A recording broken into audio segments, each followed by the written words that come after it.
Hi everyone, ಇವತ್ತಿನ concept ಏನಂತ ಅಂದರೆ problem on liquidation of a company 12 marks ಪ್ರಾಬ್ಲಮ್ನ ಮಾಡೋಣ. ಸೊ ಇದು ಬಂದು ಅಡ್ವಾನ್ಸ್ ಕಾರ್ಪೊರೇಟ್ ಅಕೌಂಟಿಂಗಲ್ಲಿ ಬರೋವಂಥದ್ದು. ಸೊ ಲಿಕ್ವಿಡೇಷನ್ ಅಂತಂದರೆ ನಮ್ಗೆ ಆಲ್ರೆಡಿ ಗೊತ್ತಿದೆ, ಕಂಪನಿನ ಎಂಡ್ ಮಾಡೋದು. ಸೊ ಕಂಪನಿನ ವೈಂಡ್ ಅಪ್ ಮಾಡಬೇಕಾದ್ರೆ ಕಂಪನಿನಲ್ಲಿರೋ ಅಸೆಟ್ಸ್ನೆಲ್ಲ ಸೆಲ್ ಮಾಡಿ ಏನೇನು ಲಯಬಿಲಿಟೀಸ್ ಇರುತ್ತೆ, ಏನೇನು ಪೇಮೆಂಟ್ ಇರುತ್ತೆ ಅದನ್ನು ಪೇಮೆಂಟ್ ಮಾಡಿ ನಾವು ಕಂಪನಿನ ವೈಂಡ್ ಅಪ್ ಮಾಡ್ತೀವಿ. ಅದ್ರ ಮೇಲೆ 12 ಮಾರ್ಕ್ಸ್ ಪ್ರಾಬ್ಲಮ್ನ ಮಾಡೋಣ. ಆಲ್ರೆಡಿ ನಾನು ಪ್ರೀವಿಯಸ್ ವಿಡಿಯೋಸ್ನು ಕೂಡ ಅಪ್ಲೋಡ್ ಮಾಡಿದ್ದೀನಿ, ಇಂಟ್ರೊಡಕ್ಷನ್ ಆ್ಯಂಡ್ ಫಾರ್ಮೆಟ್ ಎಲ್ಲನೂ. ಆ್ಯಂಡ್ ಈಗ ಈ ವಿಡಿಯೋ ನೋಡೋಣ. XYZ company went into voluntary liquidation on 1/4/2022. The liquidator is entitled to remuneration of 3% on realized of asset and 2% on the total final amount distributed to all shareholders. The following was the position as on 31st March 2022. So ಇಲ್ಲೇನಂತಂದರೆ XYZ ಅನ್ನೋರು ವಾಲಂಟರಿಗೆ ಆ ಕಂಪನಿನ liquidation ಮಾಡ್ತಾ ಇದ್ದಾರೆ, wind up ಮಾಡ್ತಾ ಇದ್ದಾರೆ. ಆ ಕಂಪನಿನ ವೈಂಡ್ ಅಪ್ ಮಾಡಬೇಕಾದ್ರೆ ಲಿಕ್ವಿಡಿಟರ್ಸ್ಗೆ 3% ರೆಮ್ಯುನರೇಷನ್, ಅಸೆಟ್ಸ್ ಏನು ರಿಯಲೈಸ್ಡ್ ಆಗುತ್ತಲ್ವ ಟೋಟಲ್ ಅಸೆಟ್ಸ್ ಮೇಲೆ 3% ರೆಮ್ಯುನರೇಷನ್ ಕೊಡ್ತಾ ಇದ್ದಾರೆ. ಇನ್ 2% ಏನಂತಂದರೆ ಲಾಸ್ಟಿಗೆ ಶೇರ್ ಹೋಲ್ಡರ್ಸ್ಗೆ ಏನು ಅಮೌಂಟ್ ಉಳ್ಕೊಳ್ಳುತ್ತೋ ಅದರ ಮೇಲೆ 2% ಡಿಸ್ಟ್ರಿಬ್ಯೂಟ್ ಮಾಡ್ತಾ ಇದ್ದಾರೆ. ಅದಾದ್ಮೇಲೆ ಏನು ಹೇಳಿದ್ದಾರೆ ಅಂದರೆ asset realised including assets given as a security, total assets ಪ್ಲೇಟ್ಸ್ ಮಾಡಿರೋದು ಆ್ಯಂಡ್ ಎಲ್ಲ ಅಸೆಟ್ಸು ಸೇರಿ ಎಷ್ಟು ರಿಯಲೈಸ್ ಆಗಿದೆ ಅಂದರೆ 5 lakh ಆಗಿದೆ. ಅದಾದಮೇಲೆ the liquidators expenses amounted to ₹9,000. ಲಿಕ್ವಿಡೇಟರ್ಸ್ಗೆ ಕಂಪನಿನ ಕ್ಲೋಸ್ ಮಾಡಬೇಕಾದ್ರೆ ಸ್ವಲ್ಪ ಎಕ್ಸ್ಪೆನ್ಸಸ್ ಆಗಿರುತ್ತೆ. ಆ ಎಕ್ಸ್ಪೆನ್ಸಸ್ ಅಮೌಂಟ್ ಎಲ್ಲ ಎಷ್ಟಾಗಿದೆ ಅಂದರೆ 9,000 ಆಗಿದೆ. Then creditors. ಸೊ ಕ್ರೆಡಿಟರ್ಸಲ್ಲಿ ಏನಂತಂದರೆ including salaries and wages due ಇದೆ, treated has preferential 6,000 and loans of ₹25,000 for which assets offered as a security realized 18,000. So ಇದಿಷ್ಟಿದೆ. ಟೋಟಲ್ ಕ್ರೆಡಿಟರ್ಸ್ ಎಷ್ಟು ಅಂದರೆ 68,000 ಇದೆ. ಅದಾದಮೇಲೆ 5,000 6% ಪ್ರಿಫರೆನ್ಸ್ ಶೇರ್ಸ್, ಇದು ಪ್ರಿಫರೆನ್ಸ್ ಶೇರ್ಸ್ ಆಫ್ ₹30 ಈಚ್. ಅದಾದಮೇಲೆ dividend paid up to 31/3/2021 ₹1,50,000. So 5,000 preference shares, ಒಂದು share ₹30 ಹಂಗೆ ಕಾಲ್ ಮಾಡಿದ್ದಾರೆ. ಅದ್ರದ್ದು ಟೋಟಲ್ ಅಮೌಂಟು 1,50,000 ಇದೆ. ಸೊ ಏನಂತಂದರೆ 1 year ಅಂದರೆ ಇಲ್ಲಿ ಪೊಸಿಷನ್ ಕೊಟ್ಟಿರೋದು 31st March 2022. ಇಲ್ಲಿ 31st 3/2021 ಅವ್ರಿಗೆ ಡಿವಿಡೆಂಡ್ನ ಪೇ ಮಾಡಿಲ್ಲ ಅಂತ ಹೇಳಿದ್ದಾರೆ. ಆ್ಯಂಡ್ ನೆಕ್ಸ್ಟು ಅದಾದಮೇಲೆ 10,000 equity shares of ₹10 each but 9 paid up ₹90,000. 10,000 equity shares ಇದು, ಅದರಲ್ಲಿ 10 ಈಚ್, ಬಟ್ ಅಲ್ಲಿ ನಮಗೆ ರಿಸೀವ್ಡ್ ಆಗಿರೋದು ಎಷ್ಟಿದೆ ಅಂತಂದರೆ ₹9 ಅಷ್ಟೇನೆ, total 90,000. General reserves ₹1,20,000. Profit and loss account balance ಎಷ್ಟಿದೆ ಅಂದರೆ 20,000. Under the article of association the preference share holders have the right to receive 1/3 of the surplus remaining after payment of the equity share capital and any arrears of dividend. ಅಂದರೆ ಇಲ್ಲಿ ಏನಂತಂದರೆ ಲಾಸ್ಟಲ್ಲಿ ಏನಾದರೂ surplus amount ಉಳಿದ್ರೆ ಅದರಲ್ಲಿ preference shares ಹೋಲ್ಡರ್ಗೆ 1/3 ಕೊಡಬೇಕು. And ರಿಮೈನಿಂಗ್ನ ಯಾರಿಗೆ ಅಂತಂದರೆ equity shareholders, equity share ಕ್ಯಾಪಿಟಲ್ಗೆ ನಾವು ಡಿಸ್ಟ್ರಿಬ್ಯೂಟ್ ಮಾಡ್ತೀವಿ. Prepare liquidators final statement of account showing necessary working notes ಅಂತ ಹೇಳಿದ್ದಾರೆ. ಸೊ ಈ ಥರ ಪ್ರಾಬ್ಲಮ್ನ ಎಕ್ಸಾಮಲ್ಲಿ 12 ಮಾರ್ಕ್ಗೆ ತುಂಬಾ ಇಂಪಾರ್ಟೆಂಟ್ ಕೇಳ್ತಾರೆ. ಆ್ಯಂಡ್ ಇದ್ರದ್ದು ಸೊಲ್ಯೂಷನ್ ನೋಡೋಣ ಯಾವ ರೀತಿ ಅಂತ. ಸೊ ಇಲ್ಲಿ XYZ ಕಂಪನಿ ಲಿಮಿಟೆಡ್ ಅಂತ ತಗೊಳ್ಳಿ, liquidators final statement of accounts ಅಂತ ಹೆಡ್ಡಿಂಗ್ ತಗೊಳ್ಳಿ. ರೆಸಿಪ್ಟ್ಸ್ ಅಂದರೆ ಇಲ್ಲಿ ಅಸೆಟ್ಸ್, ಏನೇನು ಕಂಪನಿನಲ್ಲಿ ಅಸೆಟ್ಸ್ ಇದೆ, ಟೋಟಲ್ ವ್ಯಾಲ್ಯೂ ಎಷ್ಟಿದೆ ಅಂತ ಅಮೌಂಟ್. ಆ್ಯಂಡ್ ಪೇಮೆಂಟ್ಸ್ ಅಂತಂದರೆ ಕಂಪನಿ ಕಡೆಯಿಂದ ನಾವು ಯಾರ್ಯಾರಿಗೆ ಎಷ್ಟೆಷ್ಟು ಪೇಮೆಂಟ್ ಮಾಡಬೇಕು, ದಟ್ ಮೀನ್ಸ್ ಲಯಬಿಲಿಟೀಸ್ನ ಯಾವ್ಯಾವುದನ್ನ ಕ್ಲಿಯರ್ ಮಾಡಬೇಕು ಅಂತ. ಅದಾದಮೇಲೆ ಅಮೌಂಟು. ಸೊ ಫಸ್ಟು ನಮಗೆ ಅಡ್ಜಸ್ಟ್ಮೆಂಟ್ ಇಲ್ಲಿ ಕ್ವಶನಲ್ಲಿ ಕೇಳಿದರೆ asset realised including asset given as security, total ಎಷ್ಟಿದೆ ಅಂತ ಅಂದರೆ ಅಸೆಟ್ಸು 5 lakh ಇದೆ. ಅದಾದಮೇಲೆ ಪ್ರಾಬ್ಲಮಲ್ಲಿ ಎಲ್ಲೂ ಅಸೆಟ್ಸ್ ಬಗ್ಗೆ ಯಾವುದೇ ಇನ್ಫಾರ್ಮೇಷನ್ ಕೊಟ್ಟಿಲ್ಲ, ಹಾಗಾಗಿ ಟೋಟಲ್ ಅಸೆಟ್ಸ್ ಕಂಪ್ನಿನಲ್ಲಿ ಎಷ್ಟಿದೆ ಅಂತಂದರೆ ಓನ್ಲಿ ₹5 lakh. ಫಸ್ಟು ನಾವೇನಂತಂದರೆ ಅಕಾರ್ಡಿಂಗ್ ಟು ಫಾರ್ಮೆಟ್ ಪ್ರಕಾರ ಆದರೆ ಫಸ್ಟು ಸೆಕ್ಯೂರ್ಡ್ ಕ್ರೆಡಿಟರ್ಸ್ ಪೇಮೆಂಟ್ ಮಾಡ್ತೀವಿ, ಆಮೇಲೆ liquidators expenses, then liquidator remuneration, ಅದಾದಮೇಲೆ next unsecured creditors, debenture, preference share holders, ಅದಾದಮೇಲೆ ಲಾಸ್ಟಿಗೆ ಈಕ್ವಿಟಿ ಶೇರ್ ಹೋಲ್ಡರ್ಸ್ಗೆ ಪೇ ಮಾಡ್ತೀವಿ. ಫಸ್ಟ್ ಯಾವುದು ಅಂದರೆ ಸೆಕ್ಯೂರ್ಡ್ ಕ್ರೆಡಿಟರ್ಸ್. ಸೆಕ್ಯೂರ್ಡ್ ಕ್ರೆಡಿಟರ್ಸ್ ಯಾವ ರೀತಿ ಅಂತ ಅಂದರೆ ಇಲ್ಲಿ ನೋಡಿ ಸೆಕೆಂಡ್ ಅಡ್ಜಸ್ಟ್ಮೆಂಟಲ್ಲಿ ಹೇಳಿದ್ದಾರೆ, creditors including salaries and wages due to treated as preferential 6,000 ಇದೆ, ಪ್ರಿಫರೆನ್ಷಿಯಲ್ ಕ್ರೆಡಿಟರ್ 6,000 ಇದೆ ಆ್ಯಂಡ್ ಲೋನ್ಸು 25,000 ಇದೆ, of which asset offered as a security realised ಬಂದು 18,000 ಇದೆ. ಸೊ ಫಸ್ಟ್ ನಾವು ಸೆಕ್ಯೂರ್ಡ್ ಕ್ರೆಡಿಟರ್ಸ್ ಎಷ್ಟು, ಅನ್ಸೆಕ್ಯೂರ್ಡ್ ಕ್ರೆಡಿಟರ್ಸ್ ಎಷ್ಟು ಅಂತ ಕ್ಯಾಲ್ಕುಲೇಟ್ ಮಾಡಬೇಕು. ಇಲ್ಲಿ ಸೆಕ್ಯೂರ್ಡ್ ಕ್ರೆಡಿಟರ್ಸ್ ಅಂತಂದರೆ ನಾವು ಯಾರ ಹತ್ರ ಆದರೂ ಬಾರೋ ಮಾಡಬೇಕಾದ್ರೆ ಅಥವಾ ಸಾಲ ತೊಗೋಬೇಕಾದ್ರೆ so we are pledge something, ಅವ್ರಿಗೇನಾದರೂ ನಾವು ಪ್ಲೆಡ್ಜ್ ಮಾಡಿರ್ತೀವಿ, ಅದು ಸೆಕ್ಯೂರ್ಡ್ ಕ್ರೆಡಿಟರ್ಸ್. ಸೊ ಏನು ಪ್ಲೆಡ್ಜ್ ಮಾಡಿಲ್ಲ, ಏನು ನಾವು ಕೊಟ್ಟಿಲ್ಲ, ಹಾಗೆ ಸಾಲ ತೊಗೊಂಡಿದ್ದೀವಿ ಅಂತಂದರೆ that is unsecured creditors. So ಇಲ್ಲಿ ಅದಕ್ಕೊಂದು ವರ್ಕಿಂಗ್ ನೋಟ್ ಮಾಡ್ಕೋಬೇಕಾಗತ್ತೆ. ಸೊ ಇಲ್ಲಿ ವರ್ಕಿಂಗ್ ನೋಟ್ ನಂಬರ್ 1 ಅಂತ ತಗೊಳ್ಳಿ, calculation amount of unsecured creditors. So total creditors ಎಷ್ಟಿದೆ ಅಂದರೆ 68,000 ಇದೆ. ಈ 68,000ಅಲ್ಲಿ ಪ್ರಿಫರೆನ್ಷಿಯಲ್ ಕ್ರೆಡಿಟರ್ಸ್ ಎಷ್ಟು ಅಂತ ಹೇಳಿದ್ದಾರೆ, 6,000 ಅಂತ ಹೇಳಿದ್ದಾರೆ. ಆ್ಯಂಡ್ ಸೆಕ್ಯೂರ್ಡ್ ಕ್ರೆಡಿಟರ್ಸ್ ಎಷ್ಟು, 18,000. ಸೊ ಇಲ್ಲಿ ಸೆಕ್ಯೂರ್ಡ್ ಕ್ರೆಡಿಟರ್ಸ್ ಎಷ್ಟು ಅಂತ ಹೇಳಿದ್ದಾರೆ ಅಂದರೆ 18,000 ಅಂತ ಹೇಳಿದ್ದಾರೆ. ಸೊ ಲೆಸ್ ಮಾಡಿದ್ರೆ ನಮಗೆ ಅನ್ಸೆಕ್ಯೂರ್ಡ್ ಕ್ರೆಡಿಟರ್ಸ್ ಎಷ್ಟು ಸಿಗುತ್ತೆ ಅಂದರೆ 44,000 ಸಿಗುತ್ತೆ. ಈ 44,000ಅಲ್ಲೇ ಬ್ಯಾಂಕ್ ಲೋನು ಎಷ್ಟಿದೆ ಅಂದರೆ 25,000 ಕೂಡ ಇನ್ಕ್ಲೂಡ್ ಆಗಿದೆ. ಸೊ ಇಲ್ಲಿ ಅಥವಾ ಇಲ್ಲಿ ಲೆಸ್ ಮಾಡಿ ಬ್ಯಾಂಕ್ ಲೋನ್ನ ಲೆಸ್ ಮಾಡಿದ್ರೆ ನಮಗೆ ಅನ್ಸೆಕ್ಯೂರ್ಡ್ ಕ್ರೆಡಿಟರ್ಸ್ ಎಷ್ಟಾಗುತ್ತೆ ಅಂದರೆ 19,000 ಸಿಗುತ್ತೆ. ಅಂದರೆ ಟೋಟಲ್ ಕ್ರೆಡಿಟರ್ಸ್ ಎಷ್ಟಿದೆ ಅಂದರೆ 68,000 ಇದೆ.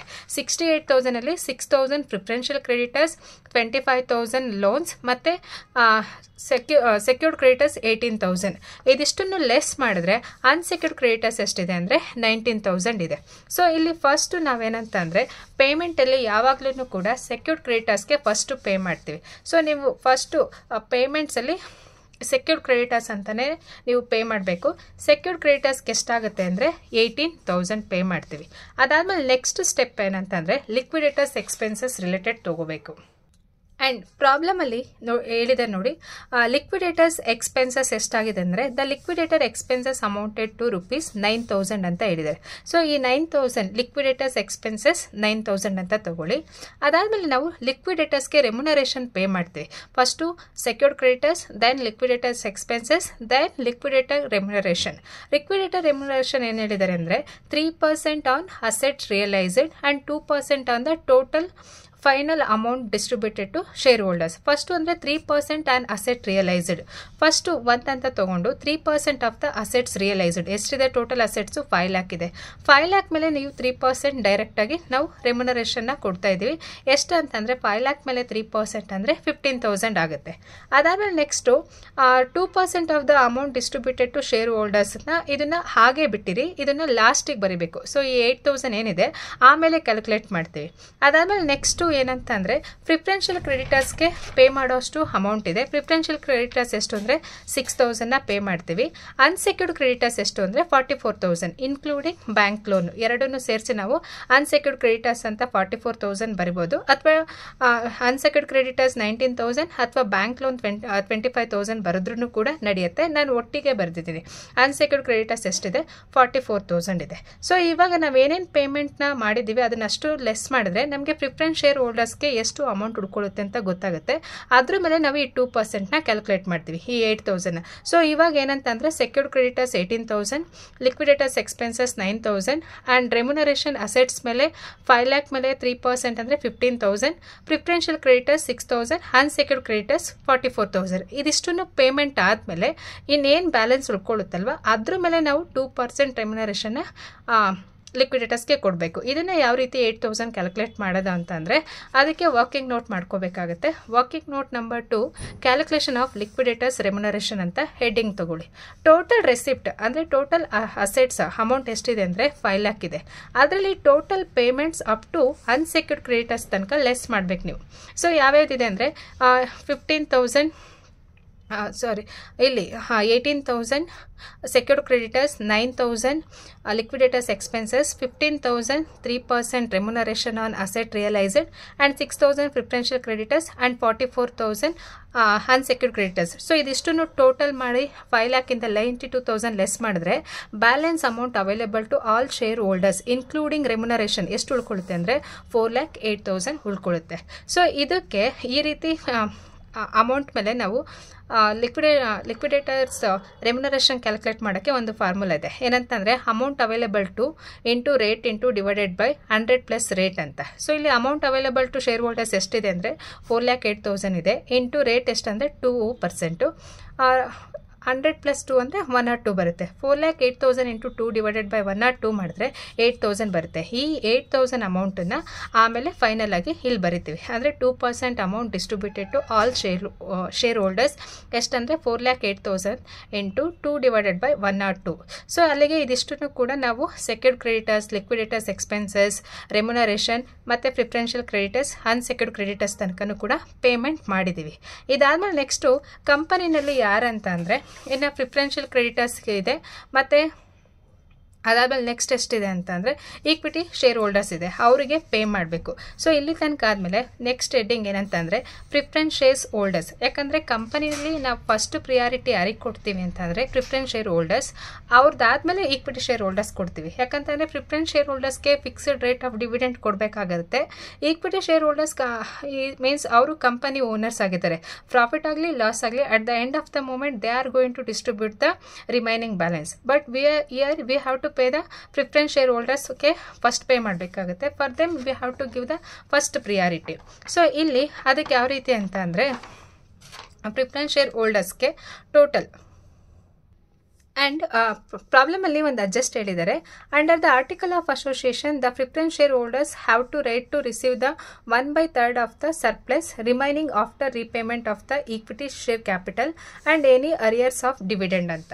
ಸೊ ಇಲ್ಲಿ ಪ್ರಿಫರೆನ್ಸ್ ಶೇರ್ ಹೋಲ್ಡರ್ಸ್ಗೆ ನಾವು ಪ್ರಿಫರೆನ್ಸ್ ಶೇರ್ ಕ್ಯಾಪಿಟಲ್ ಎಷ್ಟು ಕೊಡಬೇಕು ಅಂತ ಅಂದರೆ ಇಲ್ಲಿ ಕೊಟ್ಟಿದ್ದಾರೆ ನೋಡಿ, 5,000, 6% preference shares of ₹30 each, 1,50,000. Preference shares ಕ್ಯಾಪಿಟಲ್ಗೆ ಅವ್ರಿಗೆ ಎಷ್ಟು ಕೊಡಬೇಕು, ಅವ್ರ ಕ್ಯಾಪಿಟಲ್ ಎಷ್ಟಿದೆ ಅಂದರೆ 1,50,000 ಪೇ ಮಾಡಿದ್ದೀವಿ. ಅದಾದಮೇಲೆ arrears of preference shares dividend ಇದೆ. ಅರಿಯರ್ಸ್ ಅಂದರೆ 1 ಇಯರ್ಗೆ ಕೊಟ್ಟಿಲ್ಲ. ಸೊ 1 ಇಯರ್ಗೆ ಅಂತಂದರೆ ಇಲ್ಲಿ 31/3/2021ಗೆ ಲಾಸ್ಟ್ ಮಾಡಿದ್ದೀವಿ. ಸೊ ಇಲ್ಲಿ 31/3/2022ಗೆ ನಾವು ಕಂಪನಿ ಕ್ಲೋಸ್ ಮಾಡ್ತಾ ಇದ್ದೀವಿ ಅಂತಂದರೆ ಆ ಡೇ ತನಕನೂ ಕೂಡ ನಾವು ಅರಿಯರ್ಸ್ ಕೊಟ್ಟು ಕ್ಲಿಯರ್ ಮಾಡಬೇಕು. Arrears of preference shares dividend ಎಷ್ಟಿದೆ ಅಂದರೆ 1,50,000 ಮೇಲೆ 6% ಕ್ಯಾಲ್ಕುಲೇಟ್ ಮಾಡಿದ್ರೆ 9,000 ಬರುತ್ತೆ. ಅದಾದಮೇಲೆ ಅಡ್ಜಸ್ಟ್ಮೆಂಟಲ್ಲಿ ಏನು ಹೇಳಿದ್ದಾರೆ ಅಂತ ಅಂದರೆ ಆ ಪ್ರಿಫರೆನ್ಸ್ ಶೇರ್ಸ್ ಹೋಲ್ಡರ್ಸ್ಗೆ ಎಕ್ಸ್ಟ್ರಾ ಏನಾದ್ರು ಸರ್ಪ್ಲಸ್ ಅಮೌಂಟ್ ಉಳಿದ್ರೆ ಆ ಸರ್ಪ್ಲಸ್ಸಲ್ಲಿ 1/3 ಅಮೌಂಟನ್ನು ಅವ್ರಿಗೆ ಕೊಡಬೇಕು ಅಂತ ಹೇಳಿದ್ದಾರೆ. ಸೊ ಈ ಸರ್ಪ್ಲಸ್ ಅಮೌಂಟನ್ನು ಯಾವ ರೀತಿ ಕ್ಯಾಲ್ಕುಲೇಟ್ ಮಾಡೋದು ಅಂತಂದರೆ ಅದಕ್ಕೊಂದು ವರ್ಕಿಂಗ್ ನೋಟ್ ಮಾಡಬೇಕು. Working note 3 calculation of surplus amount available to share holders ಅಂತ ತೊಗೊಳ್ಳಿ. ಸೊ ಇಲ್ಲಿ ನೋಡಿ ಆಲ್ರೆಡಿ ಪ್ರೀವಿಯಸ್ ವರ್ಕಿಂಗ್ ನೋಟಲ್ಲಿ amount available to all share holders including remuneration ಎಷ್ಟಿತ್ತು ಅಂದರೆ 4,08,000 ಇತ್ತು. ಈ 4,08,000ಅಲ್ಲಿ ನಾವಿಲ್ಲಿ 8,000 ರೆಮ್ಯುನರೇಷನ್ನ ಪೇ ಮಾಡಿದ್ದೀವಿ. ಲೆಸ್ ರೆಮ್ಯುನರೇಷನ್ ಪೇ ಮಾಡಿದ್ರೆ amount available to share holders ಎಷ್ಟಿರುತ್ತೆ ಅಂದರೆ 4,00,000 ಇರುತ್ತೆ. ಅದರಲ್ಲಿ ಪ್ರಿಫರೆನ್ಸ್ ಶೇರ್ ಕ್ಯಾಪಿಟಲ್ ಎಷ್ಟು 1,50,000 ಮತ್ತು ಅವ್ರಿಗೆ ಪ್ರಿಫರೆನ್ಸ್ ಶೇರ್ಸ್ ಡಿವಿಡೆಂಟು 9,000. ಅದಾದಮೇಲೆ ಈಕ್ವಿಟಿ ಶೇರ್ ಕ್ಯಾಪಿಟಲ್ 90,000. ಸೊ ಇಲ್ಲಿ 90,000 ಈಕ್ವಿಟಿ ಶೇರ್ ಕ್ಯಾಪಿಟಲ್ ಇದೆ. ಟೋಟಲ್ ಅವರು 10,000 ಈಕ್ವಿಟಿ ಶೇರ್ಸ್ ಆಫ್ ₹100 ಈಚ್ ಇತ್ತು. ಬಟ್ ₹9 ಅಷ್ಟೇ ಪೇಯ್ಡ್ ಆಗಿರೋದು. ಟೋಟಲ್ 90,000 ಇದೆ. ಸೊ ಇದಿಷ್ಟನ್ನು ಕೂಡ ಎಲ್ಲ ಕ್ಯಾಪಿಟಲ್ನು ಕೂಡ ಲೆಸ್ ಮಾಡಿದ್ರೆ ಅಂದರೆ ಟೋಟಲ್ 2,49,000 ಲೆಸ್ ಮಾಡಿದ್ರೆ surplus amount available to share holders ಅಂದರೆ ಇಲ್ಲಿ ಕಂಪ್ನಿನಲ್ಲಿ ಲಯಬಿಲಿಟೀಸ್ ಕಮ್ಮಿ ಇದೆ, ಅಸೆಟ್ಸ್ ಜಾಸ್ತಿ ಇದೆ, ಸರ್ಪ್ಲಸ್ ಜಾಸ್ತಿ ಇದೆ. So equity and preference share ಹೋಲ್ಡರ್ಸ್ಗೆ ಎಷ್ಟಿದೆ ಅಂದರೆ 1,51,000 ಇದೆ. 1,51,000 4,00,000 2,49,000 ಲೆಸ್ ಮಾಡಿದ್ರೆ 1,51,000 ಉಳ್ಕೊಳ್ಳುತ್ತೆ. ಈ 1,51,000 is the surplus amount. Surplus amount ಎಷ್ಟು ಅಂತಂದರೆ 1,51,000 ಇಂಟು ಅದರಲ್ಲಿ 1/3 ಶೇರ್ನ ಕೊಡಿ. ಆವಾಗ ಎಷ್ಟು ಬರುತ್ತೆ ಅಂದರೆ 50,333 ಬರುತ್ತೆ. ಸೊ ಅಲ್ಲಿಗೆ ಪ್ರಿಫರೆನ್ಸ್ ಶೇರ್ ಹೋಲ್ಡರ್ಸ್ಗೆ ಏನೇನು ಸೆಟಲ್ ಮಾಡಬೇಕು ಅದಷ್ಟು ಆಗಿದೆ. ಅಂದರೆ preference share capital, arrears of preference shares dividend and surplus ಕೊಟ್ಟಿದ್ದೀವಿ. And at the end of the ಮೂಮೆಂಟ್ಗೆ ಯಾರು ಬರ್ತಾರೆ ಅಂದರೆ equity shareholders. Equity share capital ಎಷ್ಟಿದೆ 90,000 ಇದೆ. ಸೊ ರಿಮೈನಿಂಗ್ ಎಷ್ಟಾಗುತ್ತೆ ಅಂತಂದರೆ 1,51,000ಅಲ್ಲಿ 1/3 ಶೇರ್ ಇವ್ರಿಗೆ ಕೊಟ್ಟರೆ ಇನ್ನು ರಿಮೈನಿಂಗ್ 2/3 ಎಷ್ಟು ಅಂತಂದರೆ ಈಕ್ವಿಟಿ ಶೇರ್ ಕ್ಯಾಪಿಟಲ್ ಅವ್ರಿಗೆ ಕೊಡ್ತೀವಿ. ಎಷ್ಟಾಗುತ್ತೆ ಅಂದರೆ 1,667 ರೂಪೀಸ್ ಆಗುತ್ತೆ. ಸೊ ಇವಾಗ ಎಲ್ಲ ಅಸೆಟ್ಸಿಂದ ಎಲ್ಲರಿಗೂ ಕ್ಲಿಯರ್ ಮಾಡಿದ್ದೀವಿ. ಸೊ ಇವಾಗ ಎರಡನ್ನೂ ಕೂಡ ಟೋಟಲ್ ಮಾಡಿದ್ರೆ ಅಲ್ಲಿಗೆ ಪ್ರಾಬ್ಲಮ್ ಸರಿ ಇದೆ ಅಂತ. ಸೊ ಇಲ್ಲಿ ಟೋಟಲ್ ಸೆಕ್ಯೂರ್ಡ್ ಕ್ರೆಡಿಟರ್ಸ್ ಎಷ್ಟು 18,000 and next liquidators expenses 9,000. Then asset realised ಮೇಲೆ 15,000 remuneration. and 8,000 remuneration, 6,000.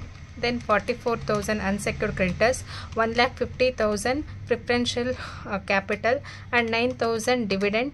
And surplus ಮೇಲೆ ಎಷ್ಟು ಕೊಟ್ಟಿದ್ದೇವೆ ಅಂದರೆ 50,333 and 90,000 equity share capital and remaining 1,667,000 total ಎಷ್ಟು ಅಂತಂದರೆ 5 ಲ್ಯಾಕನ್ನ ನಾವು ಟೋಟಲ್ ಕಂಪನಿನಲ್ಲಿ ಎಷ್ಟು ಅಸೆಟ್ಸ್ ಇತ್ತು ಅದಷ್ಟನ್ನು ಕೂಡ ಕೊಟ್ಟು ಕ್ಲಿಯರ್ ಮಾಡಿದ್ದೀವಿ. ಸೊ ಇಲ್ಲಿ ಏನಂತ ಅಂದರೆ ನೀವು ಕೇಳ್ಬೋದು, ಇಲ್ಲಿ ಪ್ರಾಫಿಟ್ ಆ್ಯಂಡ್ ಲಾಸ್ ಅಕೌಂಟಲ್ಲಿ 20,000 ಮತ್ತು ಜನರಲ್ ರಿಸರ್ವ್ಸಲ್ಲಿ ಇದನ್ನು ನಾವು ಇಲ್ಲಿ ಕನ್ಸಿಡರ್ ಮಾಡಲ್ಲ, ಜಸ್ಟ್ ಇಲ್ಲಿ ಈ ಅಮೌಂಟನ್ನು ನಾವು ಇಲ್ಲಿ ತೊಗೊಳ್ಳಲ್ಲ. ಸೊ ಇದಿಷ್ಟನ್ನು ಕೂಡ ನೀವು problem with liquidators final statement ಮತ್ತು ವರ್ಕಿಂಗ್ ನೋಟ್ಸ್ಗೆ ಮೇನ್ ಇಂಪಾರ್ಟೆಂಟ್ ಮಾರ್ಕ್ಸ್ ಇರುತ್ತೆ. ಅಂದರೆ 3 ವರ್ಕಿಂಗ್ ನೋಟ್ಗೆ 6 ಮಾರ್ಕ್ಸ್ ಇರುತ್ತೆ, ಇದು 6 ಮಾರ್ಕ್ಸ್ಗೆ ಟೋಟಲ್ 12 ಮಾರ್ಕ್ಸ್ನ ಅಲಾಟ್ ಮಾಡಿರ್ತಾರೆ. ಈ ಪ್ರಾಬ್ಲಮ್ಗೆ ತುಂಬಾ ಇಂಪಾರ್ಟೆಂಟ್, ಎಕ್ಸಾಮಲ್ಲಿ 12 ಮಾರ್ಕ್ಸ್ಗೆ ಇರುತ್ತೆ. ಆ್ಯಂಡ್ ಈ ಪ್ರಾಬ್ಲಮ್ ನಿಮ್ಗೆ ಇಷ್ಟ ಆಗಿದ್ರೆ ಪ್ಲೀಸ್ ಲೈಕ್ ಮಾಡಿ, ಶೇರ್ ಮಾಡಿ. ಆ್ಯಂಡ್ ನೀವಿನ್ನು ನನ್ನ ಚಾನಲ್ಗೆ ಸಬ್ಸ್ಕ್ರೈಬ್ ಮಾಡಿಲ್ಲ ಅಂತಂದರೆ please do subscribe. And thank you for watching my videos. Thank you.